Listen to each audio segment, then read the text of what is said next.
आदर्श शिक्षण समिति द्वारा संचालित ई शिक्षण कक्षा में सभी भैया बहनों का हार्दिक अभिनंदन, स्वागत। आज हम संस्कृत विषय के चतुर्दश पाठ 14वां पाठ है आर्यभट्ट। इस पाठ का अध्ययन करेंगे। हुए थे और जिनके नाम पर आर्यभट्ट ग्रंथ भी लिखा गया, और ऐसे महान गणितज्ञ, महान ज्योतिष जिन्होंने रचना की, ऐसे एक महान श्रेष्ठ वैज्ञानिक इस देश की धरती पर हुए और उन्होंने ऐसे श्रेष्ठ कार्य भी किया जिनके बारे में हम इस अध्याय में अध्ययन करेंगे। शब्दार्थ है उदेति। उदेति का मतलब होता है उदय होता है, और अस्तम गच्छति का मतलब होता है अस्त हो जाता है। उदेति और अस्तम गच्छति ये एक दूसरे के विपरीत है, विपरीतार्थक शब्द है। लोके अर्थात संसार में, अवबोध्यम समझने योग्य, यहाँ जानने योग्य, अचलह यानी स्थिर, और चला यानी अस्थिर। चला यानी जो होता है, चलता है, उसको कहते हैं चला, और अचल यानी जो चलता नहीं है अर्थात स्थिर है।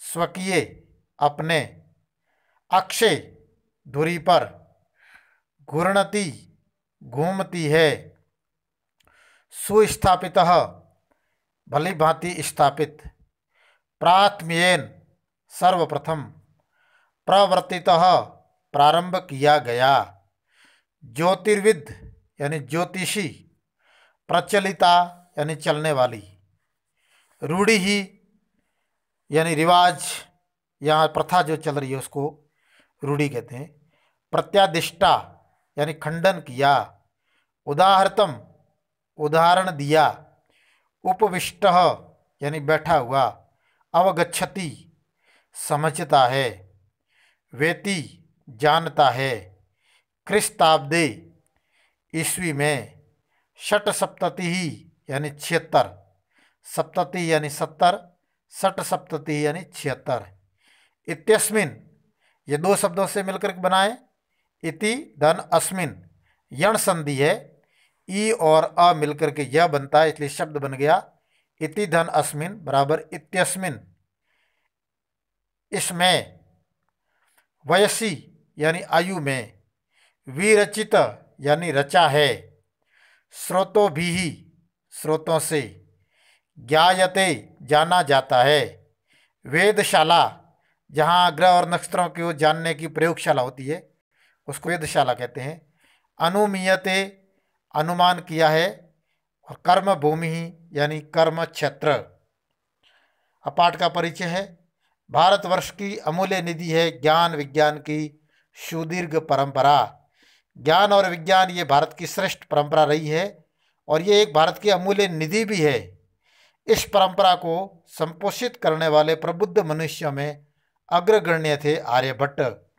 और ज्ञान विज्ञान की जो परंपरा थी उसको विशेष करके आर्यभट्ट ने, बहुत सारे ऋषि महर्षियों का योगदान है, उसमें से एक आर्यभट्ट थे।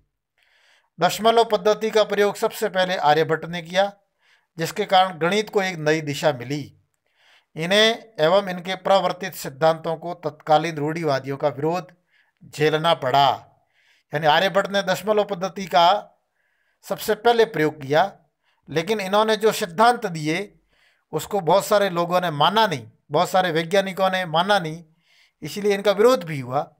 वस्तुतः गणित को विज्ञान बनाने वाले तथा गणितीय गणना पद्धति के द्वारा आकाशीय पिंडों की गति का प्रवर्तन करने वाले ये प्रथम आचार्य थे। आचार्य आर्यभट्ट के इसी वेदुष्य का उद्घाटन प्रस्तुत पाठ में है। अब पाठ को अर्थ समझेंगे। पूर्व दिशायाम उदेति सूर्य, पश्चिम दिशायां च अस्तम गच्छति इति दृश्यते ही लोके। दृश्यते ही लोके, संसार में दिखाई देता है। पूर्व दिशायाम उदेति, सूर्य पूर्व दिशा में उदय होता है। पश्चिम दिशायाम स अस्तम गच्छति, और पश्चिम दिशा में अस्त होता है। इति दृश्यते ही लोके, ऐसा संसार में दिखाई देता है। यानी पूर्व दिशायाम उदेति सूर्य, सूर्य पूर्व दिशा में उदय होता है। पश्चिम दिशायाम च अस्तम गच्छति, और पश्चिम दिशा में अस्त होता है। इति दृश्यते ही लोके, ऐसा संसार में दिखाई देता है। परम, लेकिन न अनैन अवबोध्यम अस्ति, यह नहीं जाना जाता है इससे। अनैन यानी इससे, न यानी नहीं, अवबोध्यम अस्ति नहीं जाना जाता है। यत कि सूर्यो गतिशील इति, कि सूर्य गतिशील है। यानी परंतु इससे यह नहीं जाना जाता है कि सूर्य गतिशील है। सूर्योचल पृथ्वी च चला, या स्वकीय अक्षय गुणति इति सांप्रतम सुस्थापित सिद्धांत। सूर्य अचल, सूर्य स्थिर है या अचल है। पृथ्वी चला, और पृथ्वी चलती है। या स्वकीय अक्षय गुणति, जो अपने अक्ष पर, अपने धुरी पर घूमती है। इति सांप्रतम, ऐसा इस समय सुस्थापित सिद्धांत, भली भांति स्थापित सिद्धांत है। यानी वर्तमान में हम सबको ऐसा सिद्धांत दिखाई देता है कि सूर्य चलता है और पृथ्वी स्थिर है, अपनी धुरी पर घूमती है। ऐसा सबको आजकल जो वर्तमान का स्थापित सिद्धांत है। सिद्धांतो अयम प्राथम्यन येन प्रवर्तितः, इस सिद्धांत को सर्वप्रथम जिन्होंने प्रारंभ किया,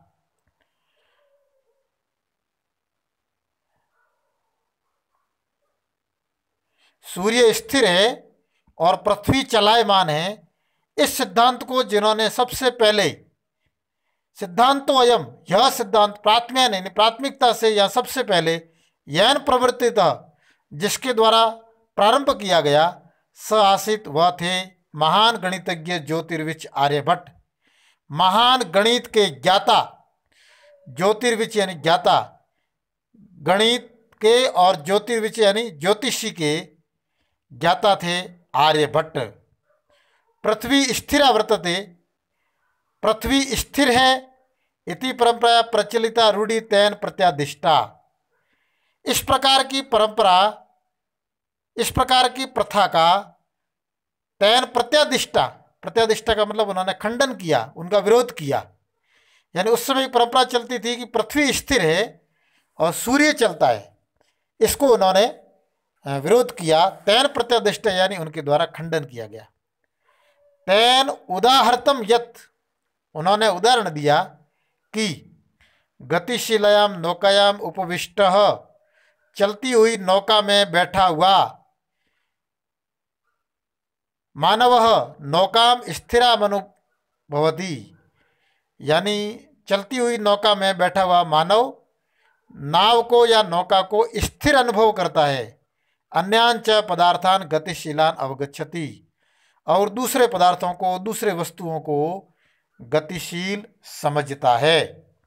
जिस प्रकार अपन भी बस में बैठे हैं और बस चलती है तो अपने को लगता है कि बस एक जगह स्थिर है और आसपास के पेड़ दौड़ते हुए दिखते हैं।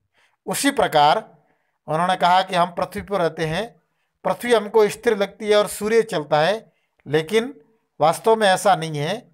सूर्य स्थिर है और पृथ्वी घूमती है।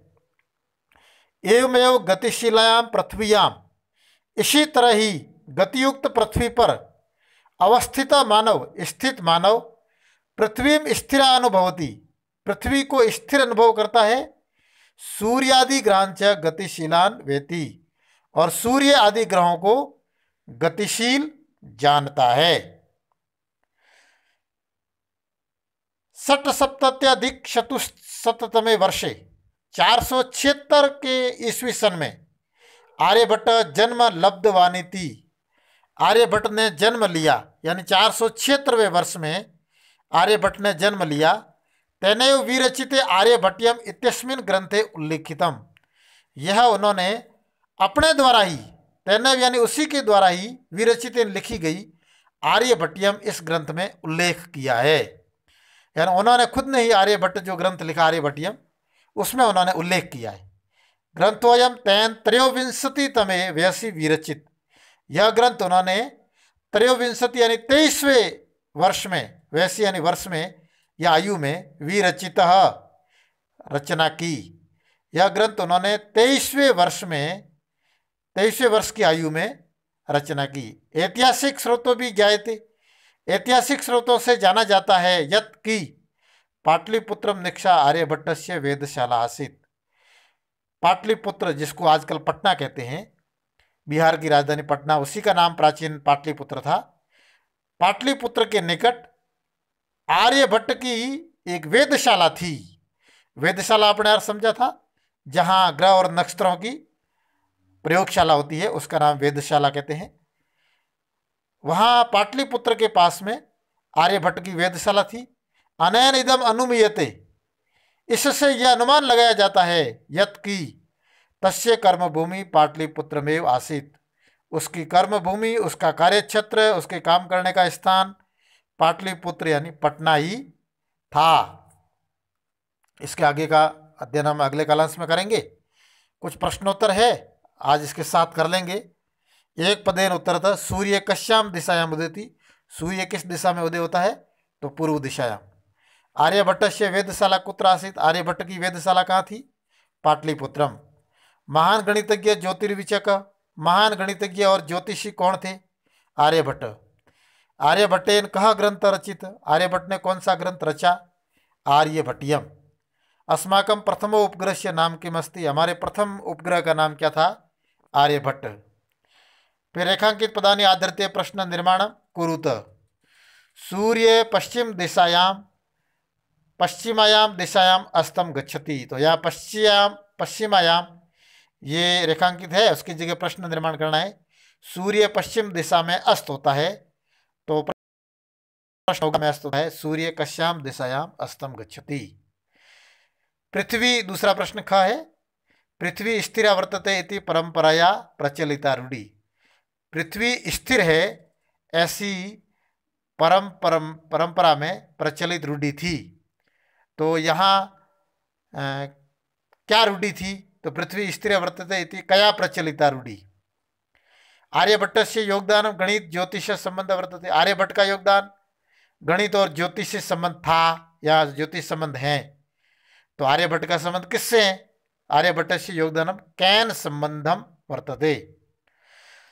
समाजे नूतन विचाराणाम स्वीकरणे प्राय सामान्य जनाः काठिन्यम अनुभवन्ति, समाज में नए विचारों को स्वीकार करने में प्रायः सामान्य लोग कठिनता अनुभव करते हैं। तो कौन कठिनता अनुभव करते हैं? तो समाजे नूतन विचाराणाम स्वीकरणे प्राय के काठिन्यम अनुभवन्ति, यानी समाज के नए विचारों को स्वीकार करने में प्राय कौन कठिनाई का अनुभव करते हैं? सामान्य जन, उसका प्रश्नवाचक शब्द हो जाए के। पृथ्वी सूर्ययो मध्य चंद्रस्य छाया पाते सूर्य ग्रहणम भवति, और सूर्य के बीच में चंद्रमा की छाया पड़ने से सूर्य ग्रहण होता है। तो यहाँ पृथ्वी सूर्ययो ये रेखांकित है, तो कयो मध्य चंद्रस्य छाया पाते सूर्य ग्रहण भवति, किसके मध्य चंद्रमा की छाया पड़ने से सूर्य ग्रहण होता है। तो इस प्रकार से ये पहला और तीसरा दो प्रश्न और शब्दार्थ ये अभ्यास पुस्तिका में करेंगे, और जो दो गद्यांश इसके अर्थ सहित मैंने इसमें दिया है उसको आप ठीक से समझेंगे, ताकि परीक्षा में यदि आए तो उसको हम ठीक से कर सकें। जय हिंद, जय भारत, जय श्री राम।